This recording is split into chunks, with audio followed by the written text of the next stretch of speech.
Let me tell you something before you go. Whenever people come see me live, I try to say something meaningful to people. And I'm in the laugh business. That's my gift. That's what God gave me at birth. Your gift is the thing that you do the absolute best with the least amount of effort. I want to tell you something that can help enrich your life. It's a sure sign from God that he ain't through with you because he wakes you up in the morning. When he's done, you won't wake up no more. But as long as you're waking up, that means he has something for you that he hasn't been able to give to you for whatever the reason. I'm going to help you get to that reason a little bit quicker. I want to tell you something that I learned that changed my life. I was reading a book one time that had a quote in there from Albert Einstein. And Albert Einstein said, "Imagination is everything. It's the preview to life's coming attractions." If you think about that, that's a really, really true statement. Because everything you see in this world came from somebody's imagination. Everything. Somebody was talking on the phone one day, on that wall phone, connected to the cord, and tried to walk, and it didn't go no further. And he wanted to just go outside and get something out the car. Somebody said, "You know what? I wish I could take this phone outside." Everybody in here got a cell phone. It was in somebody's imagination. Somebody imagined that. Somebody imagined everything. Somebody got tired of walking. Somebody got tired of driving cars. Somebody said, "We're gonna fly." You're not finna fly. Everybody in here done been on a plane.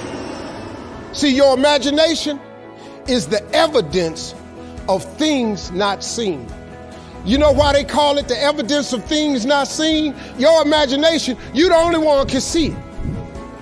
You're the only one who can see it. See, so all this stuff you've been imagining was not some hocus pocus.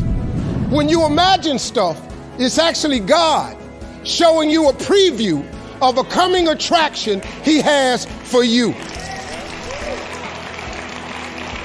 That's what your imagination is.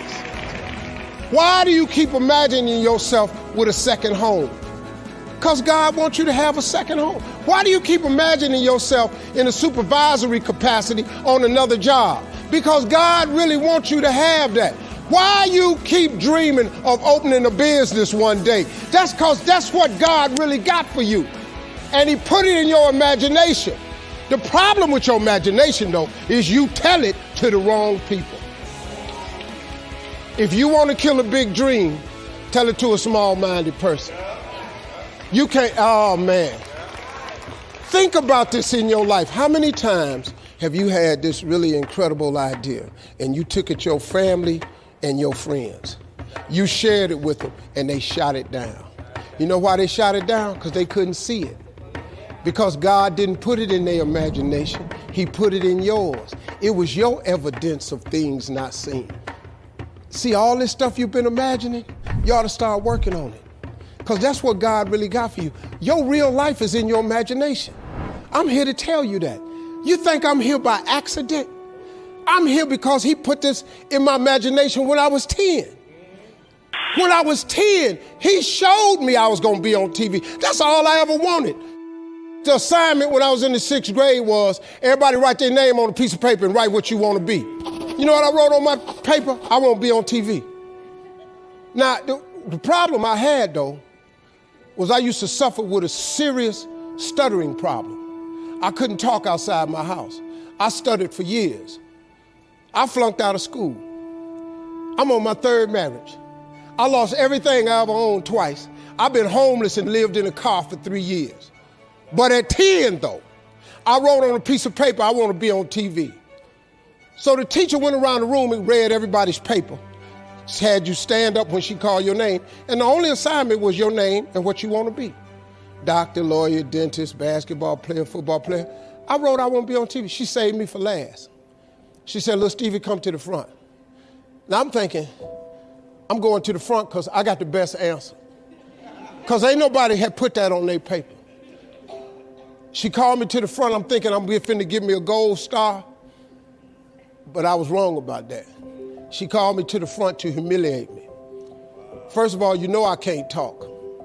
I suffered with stuttering stammer so bad, man. I couldn't talk at all. And that lady lit in on me. Why did you write this on your paper? Now I'm standing there, I can't talk. Who in this school ever been on TV? Who in your family ever been on TV? Who in this neighborhood ever been on TV? I'm crushing, man. I'm standing there dying. She said, look at you standing there. You can't even talk. How they gonna put somebody like you on TV? So every Christmas, I send her a flat screen TV. Because I don't want her to miss me.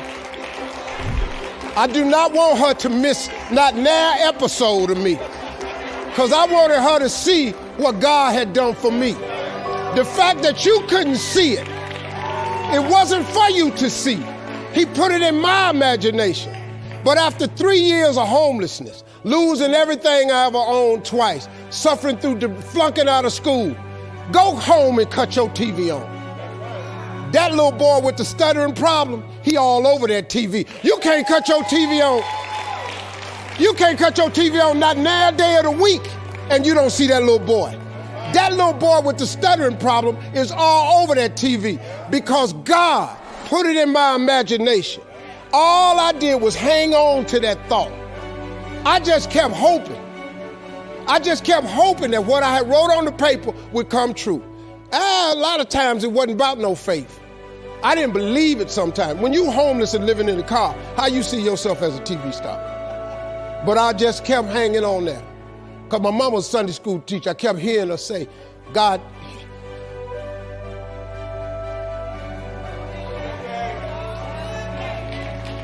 didn't bring you this far to leave you. God didn't bring you this far to leave you. Why do you think he keeps waking you up? Because he got more for you. He got way more for you. He got plans for you. But he needs your faith. He just needs you to call on him. He needs you to dust off your imagination and just go for it. You got to try. Quit waking up thinking you ain't got no say-so in your life. You have a choice in this matter. You can't stop what happened to you, but you can doggone sure do something about what happened to you. Life is 10% what happened to you, is 90% what you do about it. Somebody in your family gonna die. Somebody in here gonna get fired. Somebody here gonna get an eviction notice. Somebody gonna get laid off. Somebody company gonna close. That's life. Somebody you love gonna break up with you. That's life. But what you gonna do about it though? Since it's gonna happen anyway. Trust me, go home and ask God to open up your imagination and then pursue it with everything in you and watch what he do for you. Appreciate y'all.